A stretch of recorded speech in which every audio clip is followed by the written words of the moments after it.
আজকে বানালাম মজাদার ফালুদা। সবার পছন্দের, তো কিভাবে বানালাম সেটাই থাকছে। আসসালামু আলাইকুম বন্ধুরা, কেমন আছেন সবাই? আশা করি সবাই ভীষণ ভালো আছেন, আমিও অনেক ভালো আছি। তো প্রথমে আমরা রাঁধুনির একটা ফালুদা মিক্স নিয়েছি।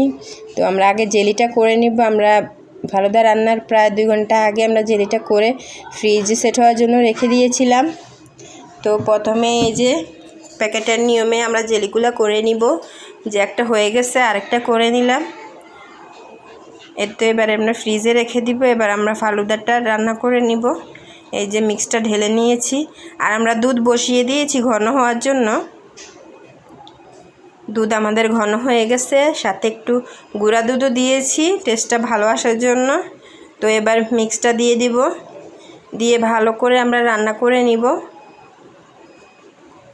যতক্ষণ আর কি এগুলো সিদ্ধ হয়। এটা তো আসলে টাইম মেনটেন করার কিছু না, এটা বুঝতে হবে কতক্ষণ লাগে। এই তো আমাদের হয়ে গেছে, প্রায় অনেকক্ষণ লেগেছে। তো এটা আমরা নামিয়ে ঠান্ডা হওয়ার জন্য রেখে দিব। আর ফলগুলো আমরা ঠিক করে নিব কেটে কুটে। এই যে আনার নিয়েছি, আপেল কুচি কুচি করে কেটে নিব। তারপরে আমরা কলা নিব, কলাকেও একবারে কুচি কুচি পাতলা করে কেটে নিব।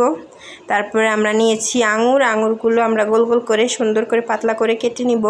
তো আমাদের সবগুলো ফল আমরা ভালো করে কুচিয়ে কেটে নিব। এটা কিন্তু খুবই ভালো একটা খাবার। তো এই যে আমাদের করা শেষ, কাটাকুটা শেষ। এবার আমরা জেলিগুলো সেট হয়েছে, এগুলো কেটে ছোট ছোট করে কেটে নিব। তো এই যে দেখুন কত সুন্দর জেলি সেট হয়েছে।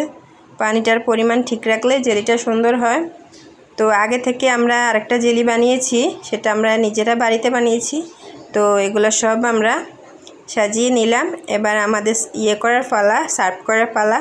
আমরা এই যে ফালুদাটা বেড়ে নিচ্ছি। ফালুদাটা কিন্তু আমরা রান্না হওয়ার পর ঠান্ডা করে আমরা ফ্রিজে রেখেছিলাম কতক্ষণ। এটা আসলে ঠান্ডা খেতে মজা। তো আমরা সবগুলো ফল উপর থেকে আস্তে আস্তে দিয়ে নিব। প্রথমে আমরা আপেল কুচিটা সরিয়ে দিলাম, তারপরে এই যে কলাটা দিয়ে দিব। আসলে এটা বাচ্চাদেরকে ফল খাওয়ানোর খুবই দারুণ একটা টেকনিক। তো এই যে আনারটাও দিয়ে দিব, খুবই কালারফুল হবে আসলে খাবারটা। এই যে তারপর জেলিগুলোও দিয়ে দিব, সবগুলো ফল এবং সবগুলো জেলি দিয়ে তারপর আমরা সার্ভ করব।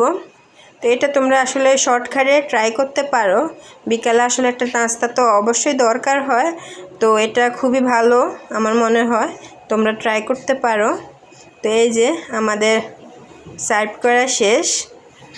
তো দেখো কতটা কালারফুল লাগছে খাবারটা। আসলে বাচ্চারা খাওয়াচ্ছে আগে দেখলেই খুশি হয়ে যাবে, এতটা সুন্দর লাগছে দেখতে। তো এই যে এখন আমাদের খাওয়ার পালা। খুবই মজা হয়েছে, খুবই মজা হয়েছে মাশাআল্লাহ। তোমরাও এভাবে ট্রাই করো, শর্টকাটে নাস্তা হয়ে যাবে। তো আজ এই পর্যন্তই, আল্লাহ হাফেজ, সবাই ভালো থাকবে।